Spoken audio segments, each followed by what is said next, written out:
Darwin. Nous allons apprendre dans cette formation à insérer des listes sur un site internet à l'aide de Dreamweaver. Pour cela, vous allez devoir choisir dans un premier temps quel type de liste vous souhaitez insérer. Vous avez ici le choix entre trois types différents. Vous avez des listes non ordonnées, des listes ordonnées, donc c'est-à-dire des listes numérotées, ou enfin des listes de définition.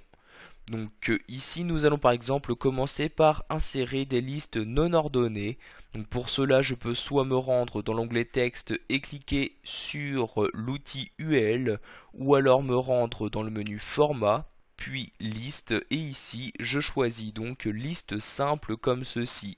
Vous avez alors une première puce qui apparaît et vous allez pouvoir y saisir l'information que vous souhaitez. Donc ici par exemple je vais saisir le mot Dawan. Pour insérer une seconde puce dans ma liste, je n'ai qu'à appuyer sur la touche Entrée de mon clavier. Par exemple, ici, je vais mettre Le Monde, puis je vais rajouter ici Le Figaro, et enfin l'équipe comme ceci. Donc vous voyez, il est vraiment très simple de créer une liste à l'aide de Dreamweaver. Si lorsque vous avez créé votre liste, vous souhaitez maintenant changer son type, donc par exemple ici je souhaite la transformer en liste numérotée, je n'ai qu'à sélectionner ma liste créée, puis cliquer ici par exemple sur l'outil liste numérotée. Automatiquement ici les différentes puces vont être modifiées pour s'adapter au type de liste que vous avez choisi d'utiliser. Je vais donc maintenant retourner au style non numéroté en recliquant ici sur l'outil UL comme ceci. Nous allons maintenant voir comment insérer une liste imbriquée, c'est-à-dire une liste à l'intérieur d'une autre. Si par exemple je souhaite regrouper ici ces deux sites dans une seule catégorie, donc je vais ici donc supprimer Le Figaro comme ceci, et à la place du Monde je vais mettre site de news comme ceci. J'insère donc les deux points et j'appuie sur la touche Entrée. Donc si je laisse ici comme ceci, je vais donc créer une liste classique. Si je souhaite créer une liste donc avec des sites pour les nouvelles, je vais maintenant ici appuyer sur la touche Tabulation de mon clavier. Automatiquement, une incrémentation est faite pour me permettre de créer une liste imbriquée. Et par exemple ici, je vais pouvoir réécrire Le Monde et Le Figaro comme ceci.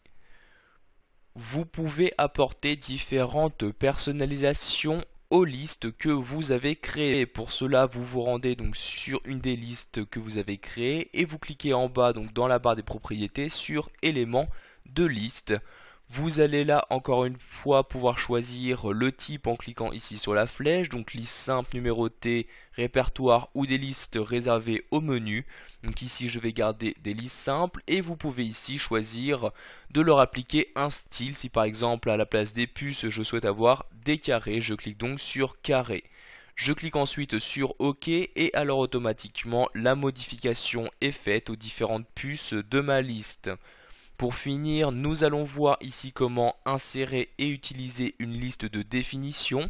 Donc ici, je me rends à la fin de ma liste. J'appuie sur la touche Entrée une fois. Donc vous voyez ici, une autre puce est créée. Mais si je souhaite saisir du texte en dehors, je vais rappuyer encore une fois sur la touche Entrée. Donc une liste de définition, vous allez l'insérer en cliquant ici sur l'outil DL comme ceci. Et par exemple, ici, je vais saisir ONU. Maintenant, j'appuie sur la touche Entrée et ici, je vais par exemple pouvoir insérer la définition de l'acronyme, donc Organisation des Nations Unies comme ceci. Si je rappuie sur la touche Entrée, je peux réinsérer un nouvel acronyme par exemple, donc comme le DOM ici, et en rappuyant sur la touche Entrée, réinsérer à nouveau ici donc la description de l'élément. Donc vous voyez ici la liste de définitions possède bien donc une organisation bien spécifique pour les définitions. Voilà, vous avez maintenant la possibilité d'insérer des listes et de les personnaliser à l'aide de Dreamweaver.